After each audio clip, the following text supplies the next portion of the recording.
अस्मद्गुरुपरमगुरून्यतिवरपूर्णौ स्वयामुनं रामं पद्माक्षनाथषडजित्सेनेश रमापतीन् वन्दे वन्दे बृन्दावनजनं वल्लवीजनवल्लभं जयन्ती सम्भवं धाम वैजयन्ती विभूषणं श्रीमान् वेङ्कटनाथार्यः कवितार्किकेसरी वेदान्ताचार्यवर्यो मे सन्निधत्तां सदा हृदि प्रणामं लक्ष्मणमुनिः प्रतिगृह्णातु मामकम् प्रसादयति यत्सूक्तिः स्वाधीनपतिकां श्रुतिं तया निघ्नमेतीन्द्रस्य देशिकं पूर्णमाश्रये येन विश्वसृजो विष्णोः मनोरथः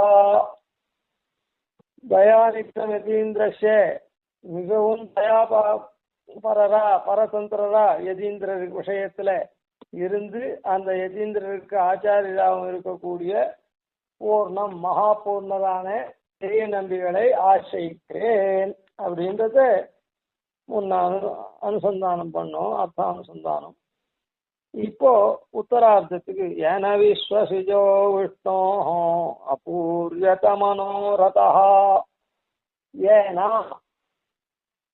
எவராலே எந்த பெரிய நம்பிகளாலே நான் ஏனன்றது அவருடைய பெருமைகள்லாம் சொல்லு. யாதொரு பெரிய நம்பிகளாலே எவராலே அப்படின்னா அவருடைய பெருமை அதுக்கு எல்லாம் பார்த்துமே. அந்த பெருமையெல்லாம் ஆளவந்தாருடைய பிரதான சிஷ்யர், ஆளவந்தார் நியமிச்சு பாஷ்யக்காரரை அழைச்சின்னு வரத்துக்காக போனார். மறுபடியும் பெருமாள் நியமிச்சு பாஷ்யக்காரருக்கு ஆளவந்தாருடைய சித்தாந்த வேதாந்தார்த்தங்கள்லாம் உபதேசம் பண்ணும்படிக்கு எழுந்தருளினார். ராமானுசனுக்காக அந்த கிருமிகண்ட சோழன் சபைக்கு கூரத்தாழ்வானோட எழுந்தருளி அதே வியாஜத்துல திருநாட்டையும் அலங்கரிச்சுட்டார். தன்னுடைய திருமேனியினுடைய இதெல்லாம் கூட பார்க்காம ஸ்ரீபாஷ்யக்காரருடைய திருமேனி இதுவா இருக்கணும், ஏன்னா உலகத்துக்கெல்லாம் அவர் தான் நல்லதை பண்ண போறார் அப்படின்றதுனால, உலகங்கள்லாம் உய்விக்கக்கூடியவர் அவர் தான்றதுனால அந்த உலகங்கள் இடத்துலையும் கருணை மிகுந்தவர் யாரு? பெரியநம்பி. ஏன்னா பெரிய பெருமாள் திருவுள்ளமே அந்த மாதிரி தான் ராமானுசனை அவர் இது பண்ணி சம்பிரதாய பிரவர்த்தனத்தை பண்ணும்படி ஏற்பாடு பண்ணுன்னு சொன்னதுனால இப்படி உலகமெல்லாம் உய்யக்கூடிய வழியே உத்தமராக இருந்து இவர் பண்ணார். அப்படிப்பட்ட பெருமை மிகுந்த ஏனா எவரால் அந்த பெரிய நம்பியால் அர்த்தம். ஈஸ்வசுஜோ விஷ்ணோ ஈஸ்வசுஜா விஷ்ணோ விஸ்வசித்து அப்படி விஸ்வசித்து யாரு? உலகத்தை சிருஷ்டி பண்ணப்பட்ட பெருமாள். அவன் உலகத்தை சிருஷ்டி பண்ணி என்ன பண்ணா? எப்படி சிருஷ்டி பண்ணா? அச்சித் அவிசிஷ்டான் பிரளயே ஜந்தூன் அவலோக்கிய ஜாத நிர்வேதா கரண கலேபர யோகம் விதரசி அப்படின்னு சாய்ச்சாரே. அந்த மாதிரி இதெல்லாம் அச்சித்து பிராயமா இருக்குதே, சுருதியோட ஒட்டிண்டு அச்சித்தோட அச்சித்து மண்ணோட மண்ணா மக்கற மாதிரி இருக்குதே அப்படின்னு சொல்ற மாதிரி அச்சித்தோட இருந்து அச்சித் பிராயமா இருக்குதே அப்படின்னு பார்த்து கரண கலேபரத்தை கொடுத்தா நம்ம வணங்கி நம்ம அடையும் அப்படின்னு இப்படி ஒண்ணுமே இல்லாத இதுவா இருக்கே, அச்சேதன துல்லியமா அச்சேதன பிராயமா இருக்கே அப்படின்னு வருத்தப்பட்டு கரண கலேபர யோகத்தெல்லாம் சிருஷ்டியை எம்பெருமான் பண்ணான். விஸ்வசிஜா விஷ்ணோஹோ அவன் விஸ்வத்தை சிருஷ்டி பண்ணான். சரி, சிருஷ்டி பண்ணச்சே அவன் என்ன பண்றான்? எல்லா உருவத்திலையும் அவன் உள்ள நுழையிறான். அந்தந்த உருவத்துக்கு தகுந்த புண்ணிய பாபங்களை பண்ணின ஜீவனோட கூட இந்த எம்பெருமானும் உள்ள நுழையிறான் எல்லா பொருள்களையும். அப்படி உள்ள நுழைஞ்சுதான் அதுக்கு பேரும் உருவம் வரும். அந்தந்த வசு கோபாலன் கோவிந்தன் ஆடு மாடு லட்சுமி அப்படின்றதெல்லாம் எப்படி வருது? இவன் உள்ள கொடுத்தனால்தான் அந்த ஜீவனோட கூட அந்த உருவத்துல எந்தெந்த ஜீவன் என்னென்ன புண்ணியபாவம் பண்ணிருக்கோ அதுக்கு தகுந்த உருவம் அது உள்ள அந்த ஜீவன் போறான். அந்த ஜீவன் மாத்திரம் போல எம்பெருமானும் அவனோட கூடிதான் அந்த உருவத்தையும் பேரையும் அதுக்கு கொடுத்து அதை சிருஷ்டி பண்ணி அதை நிலைக்க வைக்கிறான். அதனுடைய சத்தையும் பார்க்கணும். அதனாலதான் இந்த இடத்துல என்ன சொல்றது, விஷ்ணுன்ற பதம் பக்கத்துல இருக்கு. சுல் வியாப்தோ அப்படின்னு எங்கேயும் வியாபிச்சிருக்கான், நீக்கமர இருக்கான் எல்லா இடத்துலயும். அதான் எல்லா உருவத்திலையும் அவன் இருக்கான், நீக்கமர எல்லா இடத்துலயும் இருக்கான். அப்படி அவன் இருந்து இந்த மாதிரி உலகத்தை சிருஷ்டி பண்ணி அதுக்கப்புறம் வேதங்களை உபதேசம் பண்ணி அதுக்கப்புறம் அதனுடைய அர்த்தங்கள்லாம் தெரிஞ்சுக்கிறதுக்கு அதனுடைய சாரமா பாஞ்சராத்திர சாஸ்திரத்தாருடைய தன்னை அடையும்படியான வழியை வேதத்துல தெரிஞ்சுக்க முடியலன்னா வேதத்துல கர்மாக்கள்லாம் நிறைய இருக்கு. அதனால அவாவா சிருஷ்டி படைக்கப்பட்டபடி அந்நாள் நீ தந்த ஆக்கையின் வழி உழல்வேன்னு உழல்றான். அதனால நாம பாஞ்சராத்திர சாஸ்திரத்தை உபதேசம் பண்ணுவோம் அப்படின்னு பண்ணான். அப்புறம் கீதா சாஸ்திரத்தை பண்ணுவோம்னு பண்ணான். அது மாத்திரமில்லை, அபிநவமா ஒரு தசாவதாரம் பண்ணான் 10 ஆழ்வார்களா. அப்படி பண்ணி மேகங்கள் சமுத்திர ஜலத்தை வாங்கி சர்வோபஜீவியமான தண்ணீரா உமிழுமா போலே அப்படின்னு எல்லாருக்கும் உபயோகப்படுற தண்ணீரா, நல்ல தண்ணீரா உமிழ்தோ இல்லை உப்பு தண்ணியை வாங்கி அது போல வேதார்த்தங்களை சர்வருக்கும் அதிகரிக்கலான பாஷையிலே 4000 அருளினா பெருமாள். ஒன்றும் இல்லை, எது பண்ணாலும் அவனுடைய மனோரதம் பூர்த்தியே ஆகலை. மண்மிசை அப்புறம் அதுக்கு முன்னே இவன் அபிநவமா ஒரு தசாவதாரம் பண்ணிக்கிட்டான்.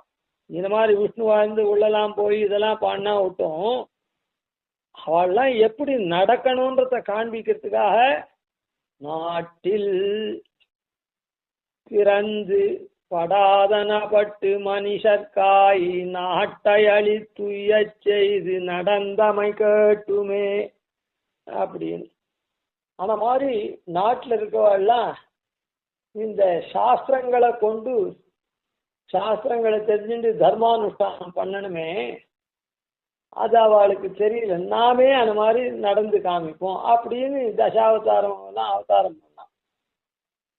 அதுக்கப்புறம்தான் அது இல்லை, இந்த அபிநவ தசாவதாரம் பண்ணான். இப்படியெல்லாம் பண்ணினாலும் யாரும் சேரல. மண்மிசையோனிகள் தோறும் பிறந்து எங்கள் மாதவனே கண்ணுற நிற்கிலும் காணகில்லா உலகோர்கள். இந்த மாதவன் திருமகள் கேள்வனா பிராட்டியோட கூட நித்தியம் அஜ்ஞாத நிகிரகையா இருக்கக்கூடிய பிராட்டியோட கூட அவதரிச்சிருந்தான்னா கூட யாரும் ஏறெடுத்து பார்த்து இவனை சேரல. இவன் அது மாத்திரம் இல்லை, இப்படி சிருஷ்டிச்ச உலகில என்ன பண்றான், முதல்ல பிரம்மா பர்யந்தம் சிருஷ்டி பண்ணிட்டு மேல்பட்ட தேவதைகள் மனுஷர்கள் அவளெல்லாம் பிரம்மாவை சிருஷ்டி பண்ணான். முதல்ல பிரம்மாவை சிருஷ்டி பண்ணான். அதுக்காக பிரம்மாவுக்கு வேதத்தெல்லாம் உபதேசம் பண்ணான்.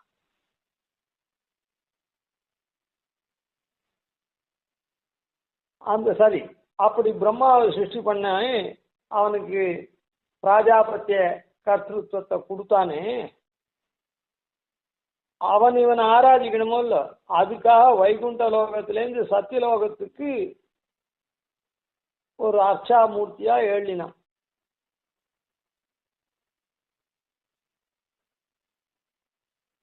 இங்க இருக்கவெல்லாம் அது அப்படியே இக்ஷ்வாகு வம்சத்துக்கு அயோத்தியில யாயோத்யேதி அபராஜிதேதி நாகம்பரேண ஸ்திதா யா அயோத்தியா அபராஜிதேதி நாகம்பரேண ஸ்திதான்னு. அதாவது கலங்கா பெருநகர் அயோத்தியா அபராஜிதா அப்படின்னு வைகுண்டத்துக்கு பேர். அதுக்கு அந்த வைகுண்டத்திலேருந்து தான் சத்தியலோகத்துக்கு இங்க வந்தான் பிரகிருதி மண்டலத்துக்கு லீலா பூர்த்தியில அர்ச்சாவதாரமா. அந்த அர்ச்சாவதாரத்துக்கு அப்புறம் இந்த 14 லோகங்கள்ல இந்த பூலோகம் அதுலயும் பாரத வருஷம் பரத கண்டம்னு இருக்கு.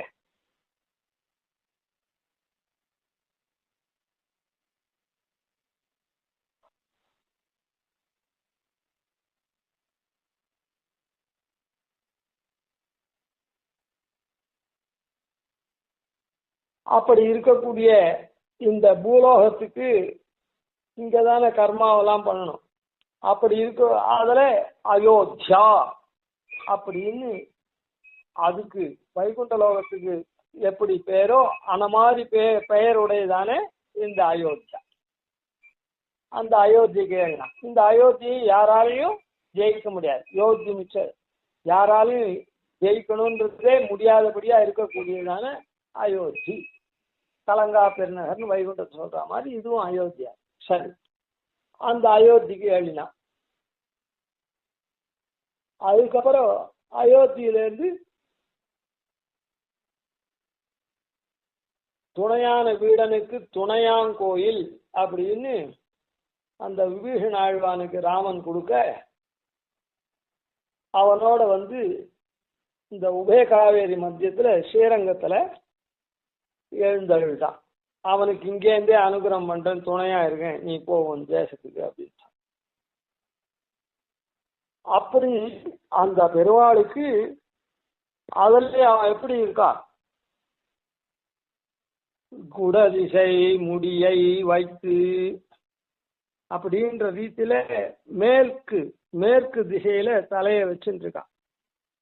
நாமெல்லாம் இப்ப மேல் நோக்கி தானே போனோம், மூர்தன்ய நாடி வழியா மோட்சத்துக்கு போனோம். அதனால மேல் நோக்கி நம்முடைய கவன உட்கிராந்தி இருக்கணும்னால அவன் மேற்கு திக்கில தலையை வச்சுட்டு அதை உணர்த்துறதுக்காக அப்படி குடதிசை முடியை வைத்து அப்படின்னு இருக்கான். இங்க கீழ் உள்ளவாள்லாம் இது பண்ணணுமோ இல்லோ, அவன் திருவடியை அடையணுமே, அதுக்காக குணதிசை பாதம் நீட்டின்னு கிழக்க திருவடியை வச்சுட்டு கீழே இருக்கிறவாள்லாம் அவன் திருவடி ஆசிரியத்தா தன்னுடைய கையால இடது கையால அந்த திருவடி ஆசிரியங்கோள் அப்படின்னு நீட்டி காமிச்சுட்டு இருக்கான். இப்படி அச்சாவதாரத்துல பண்ணியும் யாரும் வரல. அந்த எம்பெருமானுக்கு பெரும் குறை.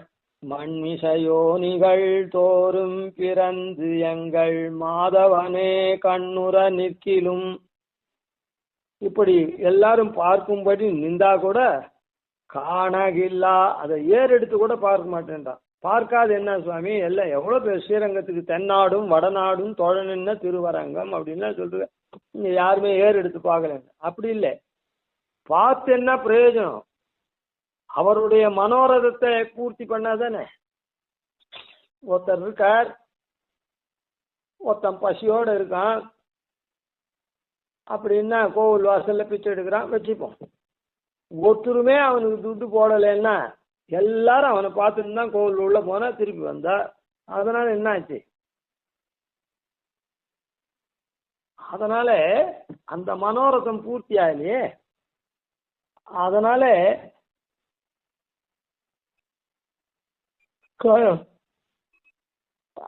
அவ பாக்குறது ஒண்ணுதான், பார்க்காதது ஒண்ணுதான். அதனாலதான் காணகில்லா அப்படின்னு சொல்லு. கண்டுக்கலே இல்லை. இது நாம கூட லோகத்துல கூட பொதுவா சொல்லுவோம், என்னப்பா என்ன கண்டுக்கிறதே இல்லை நீ அப்படின்னா, நிச்சயம் தான் பார்த்துட்டு சொல்லிவிட்டு வச்சுருக்கான், அது கணக்கு இல்லை. முன்னெல்லாம் விசாரிச்சு என்ன ஆகணும்னு ஹெல்ப் எல்லாம் பண்ணுவான். இப்ப அப்படி இல்லை, தூரம் சல்யூட் எடுத்துட்டு போயிட்டு இருக்கான்னு அர்த்தம். என்னப்பா என்ன கண்டுக்கிறதே இல்லையேன்னு சொன்னான். அதனால காணகில்லா உலகோர்கள் எல்லாம் அண்ணலி ராமானுஷன் தோன்றிய அப்பொழுதே, ராமானுஷன் தோன்றின உடனேவே அந்த சமயத்திலே நன்னறு ஞானம் தலை கொண்டு நல்ல பிறர்க்கரியதான ஞானத்தை பெற்று நாரணர்காயினரே எல்லாரும் நாராயணனுக்கு சேஷபூத்தாளா தாசபூத்தாளா ஆயிட்டா. இத்தனை நாளா இல்லை. அதனால பெருமாள் என்ன பண்ணா, இந்த மாதிரி விஸ்வசுஜோ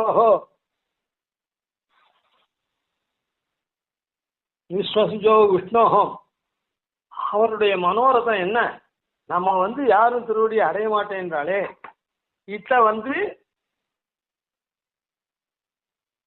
ஆளவந்தாருடைய சித்தாந்தப்படிக்கு ஆளவந்தாருடைய வேதாந்தார்த்த உபதேசங்கள்லாம் உங்களுக்கு உபதேசத்தெல்லாம் நீங்க அவர்கிட்ட போய்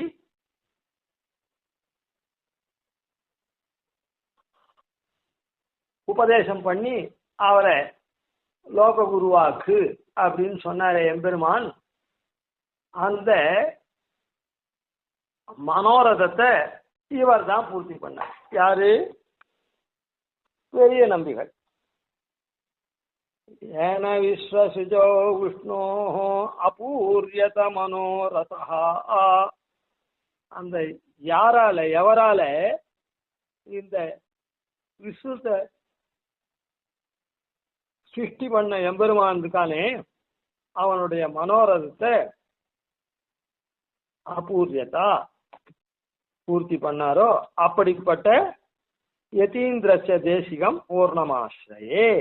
அப்படி இந்த மாதிரி பெருமாளுடைய மனோரதத்தை பூர்த்தி பண்ணினதுனாலே பண்ணினதான் ராமானுஜனுக்கு ஆச்சாரியரா இருந்துதானே இந்த மனோரதத்தை பூர்த்தி பண்ணார். இந்த மனோரதத்தை பூர்த்தி பண்ணி தானே ஆச்சாரியனானார். அதனால அவர் பெருமாளுடைய மனோரதத்தை பூர்த்தி பண்ணி ஆச்சாரியன ஆனத்தினால ராமானுஜன் ஆச்சாரியனால இவர் பூர்ணமானார். அதுதான் மகாபூர்ணர் அப்படின்னு திருநாமம். அது தமிழ்ல பெரிய நம்பிகள் அப்படி. இப்ப இந்த இடத்துல ராமானுஜர் அதான் ஆளவந்தாருடைய அவருக்கு சொல்லும் அப்படின்னு உபதேச அர்த்தங்கள்லாம் சொல்லும் சொன்னார். அதான் இந்த இடத்துல ராமானுஜன் என்ன உபதேசம் பண்ணா நிறைய வேதாந்த அர்த்தங்கள்லாம் நிறைய பண்ணியிருக்கார். அதுதான் இந்த பெரிய நம்பி பண்ண ராமானுஜனுக்கு பண்ணார். அந்த ராமானுஜனுக்கு ஆளவந்தார் காஞ்சிபுரம் தேவபுரமால சேவிச்சு ராமானுஜ சம்பிரதாய பிரவர்த்தகத்துக்கு நீ தந்தருள வேணும் அப்படின்னு சரணாகதி பண்ண.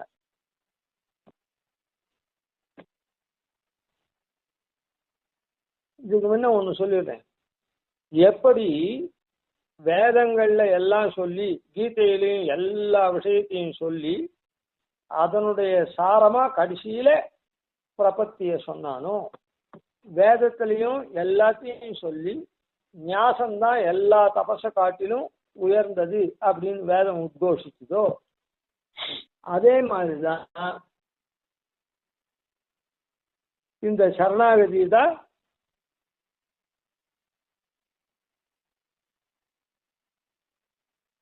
உபாயம் ஆழ்வாரும் சொன்னார். தன்னை அடைவதற்கு தானே உபாயம் அப்படின்னு திருவாய்மொழி.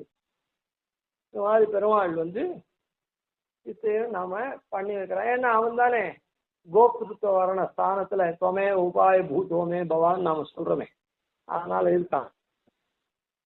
இப்படி வேதா இதெல்லாம் ஒரு வரியில கடைசியில வந்துடாது. எல்லாம் ஆலோட்டிய சர்வசாஸ்திராணி விசாரியத்தை புனః இதமேகம் சுனிஷ்பன்னம் அப்படின்னு வரணும்.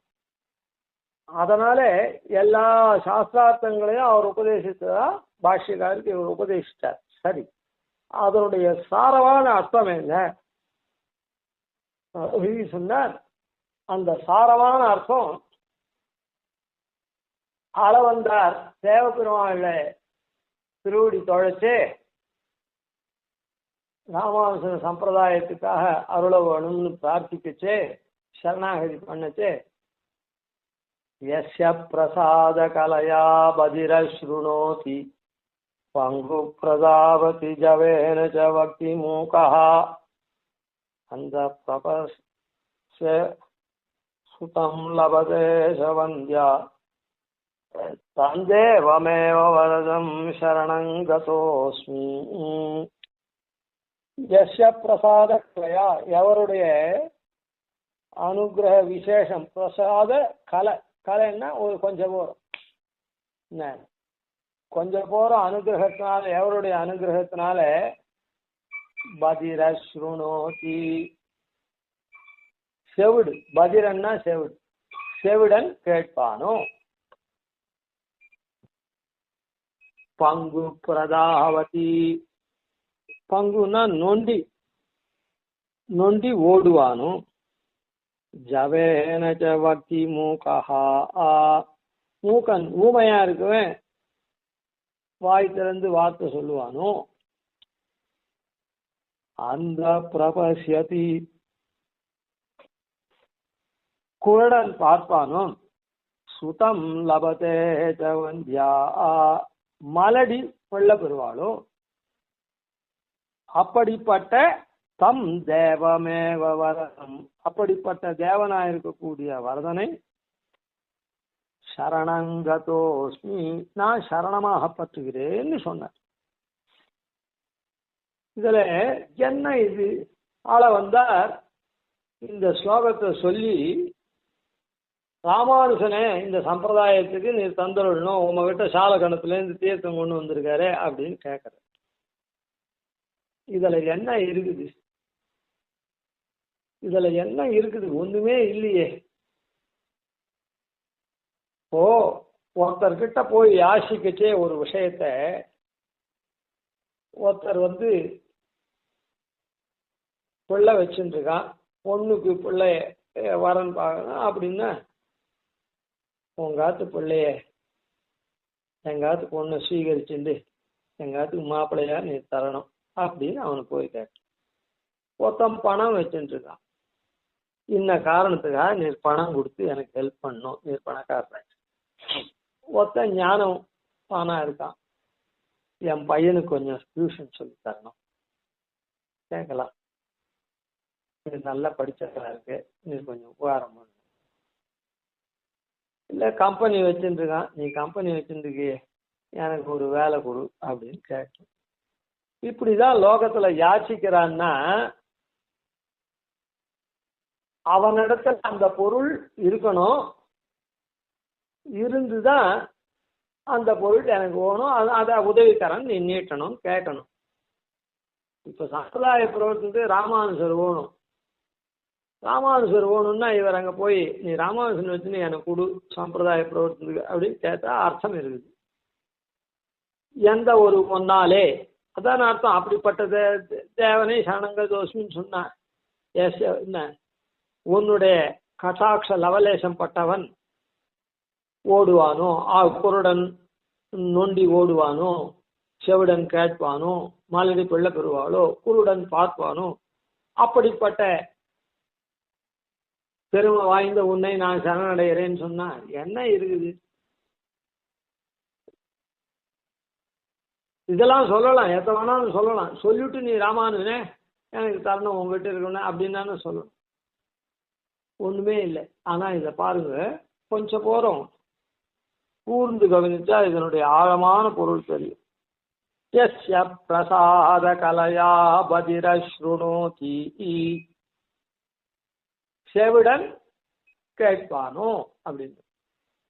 அதாவது செவிடன் அப்படின்னு சொன்னா இந்த இடத்துல எந்த விதமான காலக்ஷேபம் பண்ணாதவன், அசட்கர்ணமா உபதேசம் பண்றான்னு சொல்றாலே,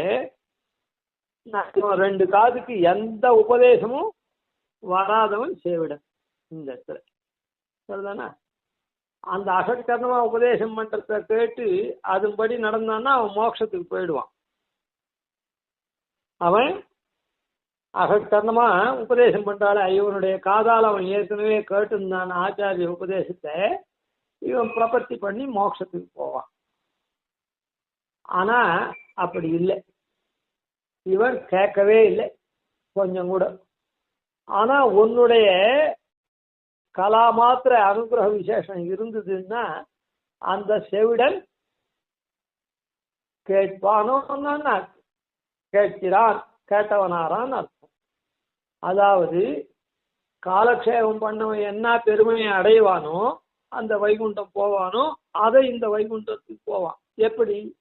உன்னுடைய பிரசாத லவலேசத்தினாலே அப்படின்ற. அது எப்படி? ஆச்சாரியன் இவனுக்கு பண்ணி வைக்கிறான். இவன் ஒண்ணுமே வேதாந்த அர்த்தத்தை கேட்கல, எதுவுமே பண்ணல, ஆனா இவன் ஆச்சாரிய அபிமானம் கொண்டிருக்கிறதுனால ஆச்சாரியனே அவனுக்கு பண்ணி வச்சுடுறான் உடனே. அதான் இந்த ஆச்சாரியன் மூலமா அனுகிரகம் பண்றான் பெருவாள். அதான் இந்த பிரசாத லெவலே இருந்ததுன்னா இவன் கேட்டவனாரான். கேட்டவன் எப்படி மோட்சத்துக்கு போறானோ சரணாகதி அனுஷ்டிச்சு ஆன மாதிரி பெருமையை இவன் பெற்றுடுறான் அப்படின்னு அர்த்தம். அந்த பெருமை பெற்றுட்டான்னா இவனும் கேட்டவனாரான். புரியுதா? அதாவது 99 மார்க் வாங்கி மெடிக்கல் சீட்டு வாங்கினா என்ன, கோட்டாவில் 39 மார்க் வாங்கி மெடிக்கல் சீட்டு வாங்கினா என்ன, மொத்தத்தில் 2 பேரும் மெடிக்கல் சீட்டுக்கு போயிட்டான். ஆன மாதிரி இந்த இடத்துல பெருமாளுடைய லவலேச கட்டாட்சத்தினால அதனால இது எதை குறிக்கிறதுன்னா பாகவத நிஷ்டையை குறிக்கிறது. ஒண்ணுமே விஷயமே கேட்காதவன் அந்த ஆச்சாரிய அனுகிரகத்தினால அவன் கேட்டவன் எப்படி சுத வேதாந்தார்த்தன் எப்படி உபாயத்தை அனுஷ்டிச்சுட்டு மோட்சத்துக்கு போவானோ அது மாதிரி இவனும் போறான். பங்கு பிரதாவதி நொண்டியாகப்பட்டவன் ஓடுறான். நொண்டியாகப்பட்டவன் ஓடுறான்னா இவனுக்கு ஞானம் இருக்குது, ஆனா அனுஷ்டானம் பண்ண முடியல. அதனால ஞானம் எப்படி இருக்குது இவனுக்கு? ஆச்சாரியன் சொல்லி காலக்ஷேபம் பண்ணி ஞானம் இருக்குது, அந்த அனுஷ்டானம் பண்ண முடியல, பிரபத்தி அனுஷ்டானம். அதனால அந்த ஆச்சாரியனையே நீ பண்ணும் அப்படின்னு பிரார்த்திக்கிறான். அந்த ஆச்சாரியன் பண்றான். அதனால இந்த ஆச்சாரிய நிஷ்டையை குறிக்கிறது. இப்போ அந்த நொண்டி அனுஷ்டானம் பண்ண முடியாதவன் இருக்கான, பிரபத்தி அனுஷ்டானம் பண்றதுக்கு சக்தி அற்றவனா, அவன் இந்த ஆச்சாரிய நிஷ்டையினால நொண்டி எப்படி ஓடுறானோ அது போல இவனுக்கு அனுஷ்டானம் பண்ண முடியாதவன் அதை பெற முடியாது. இப்போ ஆச்சாரியன் இவனுக்காக அனுஷ்டிச்சுடுற இவன் பிரார்த்திக்கிறதுனால, அதனால இவன் ஓடுறான்னு என்ன அர்த்தம்? அந்த பெருமையை பெறான். நடக்க முடியாத அனுஷ்டானம் பண்ணவன் என்ன பெருமையை பெறுவானோ அந்த பெருமையை மோட்சத்தை இவன் அடைஞ்சு வைப்பான். அதனால ஓடுறான்னு சொல்லி பதிரஸ்ருணோதி பங்கு பிரதாவதி ஜவேன சீக்கிரமா வக்தி மூகஹா. மூக்கன் அதாவது ஊமை பேசுறான். ஊமை பேசுறான்னு சொன்னா ஒன்னும் இவனுக்கு சொல்ல தெரியாது, ஆச்சாரியன் சொல்லி கொடுக்க இவன் சொல்றான். இவனுக்கு எதுவும் தெரியாது, பேச முடியாது ஊமையை போல. ஆனா பெருமாளுடைய அனுகிரகத்தினால ஆச்சாரியன் சொல்லி கொடுக்க உடனே இவன் அந்த தய உச்சாரணத்தை பண்றான். அதனால இது உக்தி நிஷ்டையை சொல்றது. முதல்ல பாகவத நிஷ்டையை சொல்லிட்டு, ரெண்டாவது காலக்ஷேபம்லாம் பண்ணியிருக்கான், விஷயமெல்லாம் தெரிஞ்சுட்டு இருக்கான், ஆனா சரணாகதி பண்றதுக்கு அவனுக்கு முடியாது, ஆச்சாரியனே பிரார்த்திக்கிறான். அதனால ஆச்சாரியன் பண்ணி வைக்கிற ஆச்சாரிய நிஷ்டையை சொல்லிட்டு, இந்த இடத்துல ஆச்சாரியன் பண்ணி வைக்கக்கூடிய உக்தி நிஷ்டையை சொல்றது. ஆச்சாரியன் சொல்றத அப்படியே சொல்றான், இவனுக்கு ஒன்றும் சொல்ல தெரியாது, ஆச்சாரியன் பேசியிருக்கிறார். அந்த பிரபஷ்யதி குருடன் பஷ்யத்தி இல்லை பிரபஷ்யத்தி, நன்னா பார்க்கறான்னு சொல்லிடு. அதான் ஏன்னா கீழே சொன்னவாள் கூட கொஞ்சம் ஞானம் உள்ளவாள் தான், புரியுதா? ஒருத்தனுக்கு பேச தெரியாது, ஒருத்தனுக்கு அனுஷ்டானம் பண்ண தெரியாது, அதுதான் ஓட தெரியாது. அவன் ஓடுறான், ஒருத்தன் பேசுறான்னு ஆயிடுச்சு. ஆனால் இந்த இடத்துல பஷ்யத்தின்னு சொல்ல பிரபஷ்யத்தி. அந்தன்னா குருடன், குருடன்னா ஞானம் இல்லாதவன் அப்படின்னு அர்த்தம், ஞான சக்ஷுஷ் இல்லாதவன் அர்த்தம். அந்த ஞான சக்ஷுஷ் இல்லாதவன் நன்னா பார்க்கணும். அப்படின்னா என்ன அர்த்தம்? அந்த ஆச்சாரியன் இடத்துல காலக்ஷேபம் பண்ணிட்டான்னா உடனே இவன் என்ன பண்றான், சாஸ்திரார்த்தங்கள்லாம் தெரிஞ்சுட்டு இவனே பிரபத்தி பண்றான், பெருமாள் அடைஞ்சு விட்டான். அதான் குருடன் இப்ப நன்றாக பார்க்கிறான்னா என்ன அர்த்தம்? அந்த ஞானஹீனனா ஞான சக்ஷுஷ் இல்லாது இருந்தவன் ஆச்சாரியோபதேசத்தினால ஞான சக்ஷுஷ் பெற்று அவன் அப்படியே ஞானத்தை பெற்று அவன் அப்படியே பண்றான். அதனால இது ஸ்வனிஷ்டையை சொல்றது.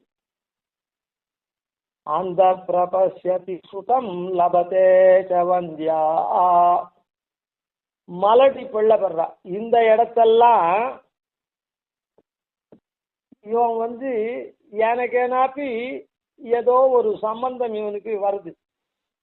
முதல்ல ஆச்சாரியனை வெறுமை ஒரு மகான் வீட்டுக்கு போறான், அவருடைய அபிமானத்தை பெறான். ரெண்டாவது ஆச்சாரியனத்துல காலக்ஷேபம் பண்றான், அவன் ஆச்சாரியனை பிரார்த்திக்கிறான், அவன் ஆச்சாரிய நிஷ்டை பண்றார். மூணாவது ஆச்சாரியன் திருவடியில விழுறான், அவர் முக்தி நிஷ்டை பண்ணி வைக்கிறார். இன்னொருத்தன் ஆச்சாரியனை அடையிறான், அவர் ஞானோபதேசம் நன்னா பண்றார், அவனே சுவனிஷ்டை பண்ணிக்கிறான். இந்த மாதிரிலாம் ஆச்சாரியன்னே தெரியாது. இந்த இடத்துல ஒரு மகான் ஒரு பெரும் பாகவதரை அண்டி நிக்கிறான், அவர் பாகவதர்னு தெரிஞ்சுட்டு இருக்கான். ஆனா இந்த இடத்துல அந்த பாகவதர் அது இது ஒண்ணுமே தெரியாது. பசு இருக்குது, பக்ஷி இருக்குது. பசு என்ன பண்றது? ஆச்சாரியன் வீட்டு பசு. யார் வீட்டுல அது தீனி போடுறாளோ அவளுக்கு பால் தரப்போறது, கோமயம் தரப்போறது, அது தரப்போறது, இது போறது. அதனால அது ஆச்சாரியன் வீட்டுல இருக்கிறதுனால அது தீனி போடுறவனுக்கு தரத்தை ஆச்சாரியனுக்கும் தருது அந்த வீட்டுல இருக்கிறதுனால. ஆனா ஆச்சாரியன் என்ன அபிமானிக்கிறான், நம்ம பெருமாளுக்கு இந்த மாதிரி பஞ்சகவியங்களை தரத இது, அதனால இது நல்ல கதிக்கு போகணும்னு அவரே பண்றார். அதுக்கு எதுவுமே இது நாம ஆச்சாரியன் வீட்டுல இருக்கோம் அப்படின்னு அதுக்கு தெரியாது. அதனால நாம பால் பொழியணும் அப்படின்னு இல்லை. அதான் மலடி எப்படி பிள்ளை பெறத்துக்கு சான்ஸே இல்லையோ அதே மாதிரி இதுக்கு ஆச்சாரிய தான் ஒரு பாகவதர் உயர்ந்தவர் ஸ்ரீ வைஷ்ணவர் அப்படின்னு தெரிஞ்சுக்கிறதுக்கு பிரசக்தியே கிடையாது. அப்படி பிரசக்தி இல்லாத இருக்க செய்தியும் அந்த பிரசாத லவலேசத்தினால இந்த பாகவதர் வீட்டுல இது பசுவா இருக்குது, இல்ல பாகவதர் வீட்டுல கிளியா இருக்குது, இல்ல பாகவதர் வீட்டுல இன்னொன்னா இருக்குது. இதுக்கு எதுவுமே அது பாகவதர்னே தெரியாது. அது ரொட்டீனா பண்ற காரியத்தை பண்றது.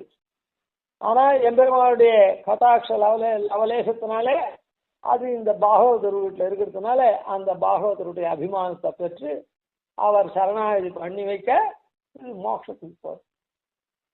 அந்த பிரபஸ்யதி சுதம் லபதே ச வந்தியா. வந்தியை எப்படி பிள்ளை பெறுவாளா? வந்திக்கு பிள்ளை பெறத்துக்கு சான்ஸே இல்லை. உன்னுடைய அனுகிரகம் தான் பிள்ளை பிறக்குது. அதுபோல இது வைஷ்ணவ சமாசனம் பண்றதுக்கு இதுக்கு எண்ணமே துளி கூட ஒரு புத்தியும் கிடையாது. ஆனா உன்னுடைய அனுகிரக விஷயம் எடுத்தனால அந்த வீட்டுல இது பசுவா இருக்குது, அந்த வீட்டுல இது கிளியா இருக்குது, அந்த வீட்டுல இன்னும் ஏதோவா இருக்குது. அதனால இந்த சரணாகதி இப்படி இருக்கக்கூடிய சரணாகதிய, ஏன்னா லோகத்துல இப்படிதான் எல்லாரும் இருக்கா. யாரோ ஒருத்தர் தான் காலக்ஷேபம்லாம் பண்ணி, ஏன்னா இந்த கலி காலத்துல பக்தி முதலாமவற்றில் பதி எனக்கு கூடாமல் பக்தியோகம் பண்றதுக்கு என்னென்ன உண்டோ அது மொத்தத்திலையும் எனக்கு ஸ்தானமே இல்லை. ஸ்தானம் இல்லைன்னா என்ன அர்த்தம்? யோக்கியத்தை இல்லை, அது இல்லை, இது இல்லை, வசதி இல்லை அப்படின்னு. அப்படி இருக்கிற இந்த கலிகாலத்துல இப்படி பிரபத்தி பலவாறா இருந்து எளிய வழியில எல்லாருக்கும் கை கொடுக்கறது. அப்படிப்பட்ட அது எதனால? பெருமாளுடைய அனுகிரகத்தினால. அதனால இந்த இடத்துல ராமானுஜரை கேட்கச்சு இந்த பிரபத்தி பிரபாவம் இப்படி இருக்குது. அப்படிப்பட்ட பிரபத்தி சாஸ்திரத்தை பரவத்துக்கு ராமானுஜன் தந்தருள்ளம். இவ்வளவு தூரம் இது பண்ணா விட்டு உங்க ஆத்துல பிள்ளை இருக்குது என்ன இல்லை, உங்ககிட்ட கம்பெனி இருக்குது அப்படின்னா இவங்ககிட்ட பிள்ளை இருக்கான்னு அவனுக்கு தெரியும், இல்லை இவனே அதுக்கு தான் வந்திருக்கான்னு தெரியும். என்ன எங்கப்பா வந்தேன்? உங்களை தான் பார்க்கலான்னு வந்தேன். ஓ நீங்கள் கம்பெனி இருக்குது, இவனுக்கு கேட்க கூட தெரியல. நீங்கள் கம்பெனிலாம் வச்சு நிறைய பேருக்குலாம் வேலை தரங்க, உங்ககிட்ட வேலை பண்ணி உங்கள் கம்பெனியில் வேலை பண்ணுவாள்லாம் ரொம்ப நன்னா குடும்பம் துல்லியமா சுகமா வாழ்க்கை வாழுறா.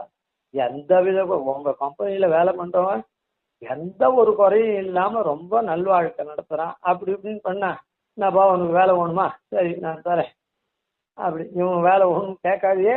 அத போல இந்த பாட்டை பாடின உடனேவே இவருடைய அர்த்தத்தை தேவைவான் செஞ்சேன். ஓஹோ, இதுக்கு சாமர்த்தியசாலியா இருக்கிற பாஷ்யக்காரர் இருக்கான்.